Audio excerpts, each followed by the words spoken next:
Hello, everybody. I'm back.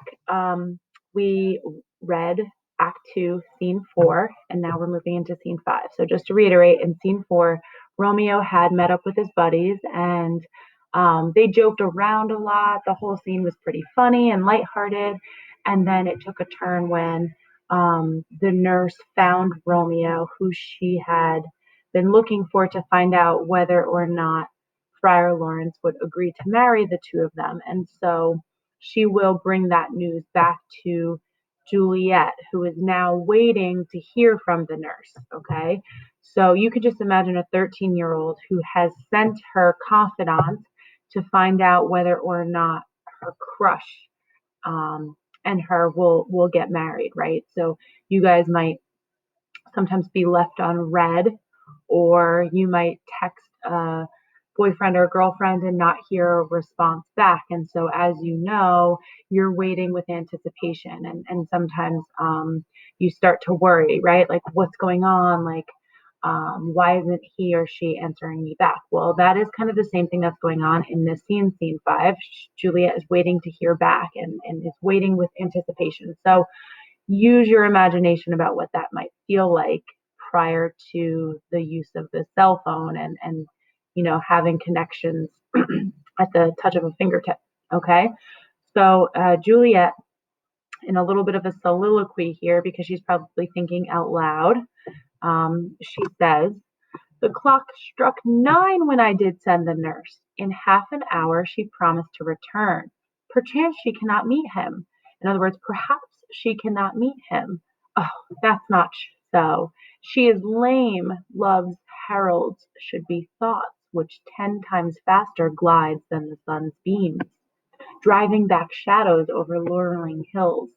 Therefore do nimble pigeoned doves draw love, and therefore hath the wind-swift Cupid's wings. Now is the sun upon the highmost hill of this day's journey, and from 9 till 12 is 3 long hours, yet she is not come. So she's been waiting 3 hours. Can you imagine? She's pretty excited to hear back from the nurse. Had she affections and warm youthful blood, she would be as swift in motion as a ball. My words would bandy her to my sweet love, and his to me. But old folks, many fiend as they were dead, on wildly slow, heavy, and pale as lead. So she's blaming the nurses, not coming back so quickly on her old age. Presumably the nurses maybe witnessing this scene, okay? And so enter the nurse with Peter, her servant, and the Juliet spots the nurse and says, "Oh God, here she comes. Oh honey nurse, what news? Hast thou met with him? Send thy man away. Peter, stay at the gate." The nurse sends Peter away, and now it is just the nurse and Juliet exchanging these words. Now, good sweet nurse, O Lord, why lookest thou sad? Though thou Though news be sad, yet tell them merrily. If thou good, thou shamest the music of sweet news by playing it to me with so sour a face. So we see here indirect characterization. Juliet is looking at the nurse, who looks very sad and morose and forlorn. And so we can maybe think or guess that the nurse is acting here. She is playing up the fact that she has bad news, which we know she does not have. The nurse says, I am weary, give me leave a while. Fie, how my bones ache, what a jaunt have I. Okay, so she's talking about how this journey has made her tired, okay? So she's probably exaggerating here how tired she really is in order to make Juliet have to wait longer for what news she has to bring her. Juliet said, I would thou hadst my bones, and I thy news. Nay, come, I pray thee, speak, good nurse, good nurse, speak. Jesu, what haste! Can you not stay a while? Do you not see that I am out of breath?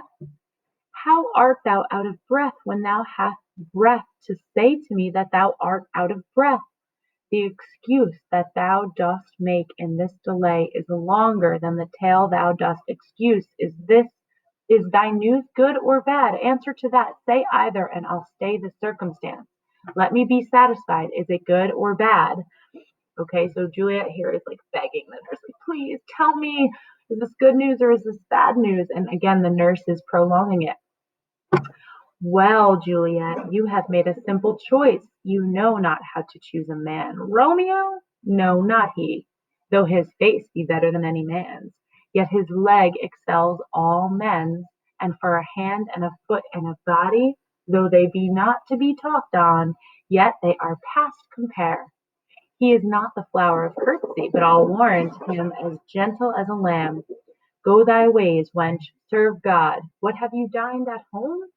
So here, this part is kind of funny here. Okay, so she's going on and she's saying to Juliet, she's like, Romeo, you've made a simple choice. He's all right, right? We could talk about how attractive he is. And then she changed the subject. She says, what, have you dined at home? Okay, furthering the playfulness that Juliet, that the nurse and Juliet here are um, of their exchange, the playfulness of their exchange. Juliet, no, no, but all this did I know before. What says he of our marriage? What of that? Nurse, Lord, how my head aches. What a head have I. It beats as it would fall in 20 pieces. My back on its other side. Ay, my back, my back. Beshrew your heart for sending me about. Beshrew means curse. Curse your heart for sending me about to catch my death with jaunting up and down, with journeying up and down. So she's saying, curse you for sending me about. I'm old, right? Juliet says, in faith, I am sorry that thou art not well. Sweet, sweet, sweet nurse, tell me, what says my love? Your love says, like an honest gentleman, and a courteous, and a kind, and a handsome, and, I warrant, a virtuous. Where is your mother? Again, okay? Where is your mother? So she's being playful here. She's changing the subject right before she gets to her point. You can just imagine how Juliet feels here. Where is my mother? Why, she is within. Where should she be? How oddly thou repliest. Your love says, like an honest gentleman, where is your mother? Oh God's dear lady, are you so hot? Mary, come up, I trow. Is this the poultice for my aching bones?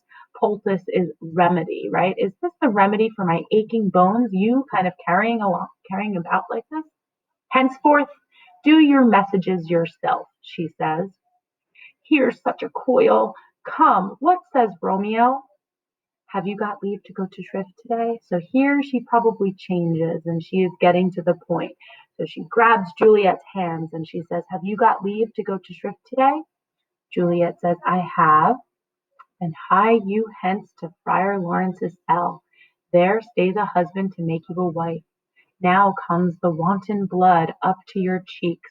So here, once the news is relayed and Juliet learns that when she goes to Friar Lawrence's cell, she will be married, the nurse comments and indirectly characterizes her saying, the wanton blood up goes to your cheeks, right? So all of a sudden, she gets excited.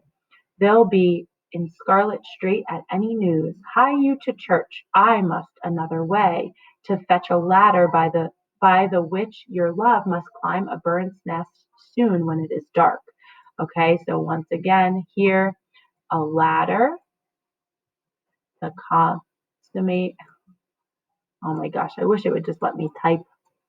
A ladder to consummate the marriage. Okay, I am the drudge and toil in your delight, she says. Okay, but you shall bear the burden soon at night. Go, I'll to dinner, hie you to the cell. And then Juliet says, hie to high fortune. Okay, we could see a pun there. Honest nurse, farewell. And then the scene ends, okay? So presumably you could make the assumption that the next scene will be Friar Lawrence's cell, where the two lovebirds will be shrived and married. All right, signing off. Bye.